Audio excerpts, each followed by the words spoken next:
विश्वासजी जे मुंबईमधल्या चर्च बांधकामामध्ये अग्रेसर होते त्यांचं हे कलेक्शन आहे. माहीमच्या उरूसमध्ये त्यांनी केलं. जवळजवळ 108 वर्ष जुनं कलेक्शन आहे हे सगळं आणि इट्स मेड इन जर्मनी.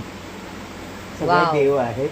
किती छान दिसते ते. आणि म्हणजे त्यांना तुम्ही कलर वगैरे केलाय? नाही ना, आम्ही अजिबात त्याला काही टच नाही करत.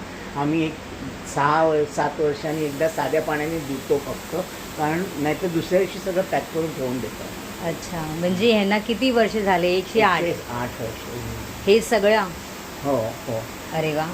आमचा गणपती पण पालखीतून जातो म्हणून काकांनाही त्यांच्या बहिणीने ह्याची पालखी बनवून दिली. अच्छा, म्हणजे त्यांनी स्वतः बनवली? हो, ही माझी आमची आत्या. अच्छा, आत्यानी. ओके, आत्यानी चंद्रा अक्का. अच्छा, ह्यानी ही पालखी बनवली. म्हणजे ह्या पालखीलाही किती वर्ष झाले? तेवढीच 1-2 वर्ष कमी जास्त असतील. अच्छा. कारण काका तेव्हा लहान होते ना आमचे. अच्छा, त्यांना आवडायचं म्हणून त्यांनी. हा, मग ते खेळायचे. गणपती गेला की मुलांचं चालू होतं. बरोबर. हा, खेळ चालू. आम्हाला पण पालखी पाहिजे, आम्हाला पण पालखी पाहिजे. ती म्हणाली थांब बनवून. आणि ही सगळी मळ्यांची पण तिनेच केलेली झाड. अच्छा. अरे किती जुने आणि किती छान आहे. बापरे, म्हणजे ते कळत पण नाही. माकडं पण बसली. अरे हा, काही कळत नाहीये. हे बघा इथे. अरे हा हा, हे स्वतः त्यांनी बनवलं? हो हो. ही सगळी झाडं बनव खूप होत्या. आता कालाच्या ओघात जरा कमी झाल्यात त्या. बरोबर. नाही, पण एवढं कोण सांभाळून ठेवत नाहीत. 2-3 वर्ष झालं तर जुनं आयटम म्हणून टाकलं. पण हे कलकत्ता कलकत्ता आणि ती दुसरी आहे ना. ओके. आणि हे म्हणजे फरक जाणवेल तुम्हाला प्रोडक्शन मध्ये. बरोबर. हा हा. ह्याचे फीचर्स आणि हिचे फीचर्स. ओके. हे जरा जरी तिकडे बनवलं असेल आपले देव असेल तरी फीचर्स जरा युरोपियन स्टाईल आहेत. बरोबर. बघा जवळनं बघितलं तर तुम्ही त्यांचं चेहरा वगैरे पट्टी आहे ना. बरोबर. जवळजवळ तशी वाटते. आणि हा, हे आपले गणपती बाप्पा. ह्यांनाही किती वर्ष झाले? हो, हा आमचा स्वतःचा मोल्ड बनवलेला आहे. त्याच्यातनंच आम्ही दरवर्षी नेऊन देतो मूर्तिकारांना आणि ते बनवून देतो.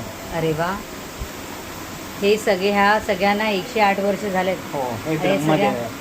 हो, हे ब्रह्मदेव. हे कुठून आले तुम्ही? तिकडनं. हा, जर्मनीवरून. आहे. ओके. माहीमच्या उरूसमध्ये घेतलेले आहेत. अच्छा अच्छा. म्हणजे किती 108 वर्ष जुने झाले हे मावळ हे सगळे. बापरे, किती छान. आता हे कोण असं सांभाळून ठेवत नाही. आणि हे आमचे काका स्काउट कमिशनर होते, डॉक्टर वसंत पती. त्यांनी सगळं आमच्या हे घर सांभाळण्याचं. ओके. वा. ह्या घरालाही खूप वर्ष झालेत नाही? छान छान. आणि हे मिरर हे आणि हे माझ्या बहिणीने केलं. जेव्हा सिंगर मशीन आली ना इंडियात तेव्हा तिने एम्ब्रॉयडरीचा कोर्स केला होता. हे जवळजवळ 81 वर्ष होऊन गेले त्याला ह्या वर्कला. आता ते ठराव हे झालं. पहिलं त्याच्या आधी तरी बघा ना, ते जे बुट्ट्या ते पॅचवर्क आहे ना, ते सगळं एम्ब्रॉयडरी करून पॅच केलेले आहे. किती छान छान छान. मस्त. त्याच्या आधी मण्यांचं होतं त्यांनी केलेलं. पण मग ते मणी थोडे त्या नळ्या वगैरे पडायला लागल्या. मग तिने ते बनवलं हे वेलवेटवर. एकदम उत्तम मस्त गणपती. हा गणपतीला 108 वर्ष झाले.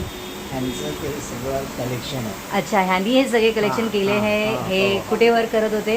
नाही, ह्यांचा बिझनेस होता. कन्स्ट्रक्शनचा.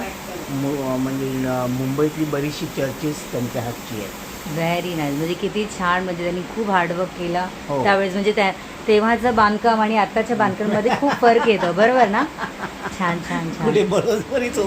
बरोबर. चालेल. 8 महिन्यात पडतं. बरोबर. थँक्यू. हे 108 वर्ष जुना सगळं कलेक्शन आहे. मी तुम्हाला यूट्यूबवर टाकले आणि ह्या काकांनी त्यांची सगळी म्हणजे हे दिली आहे, डिटेल्स दिली आहे. आणि चला, थँक्यू. हे दादरचे आहे गणपती बाप्पा. थँक्यू.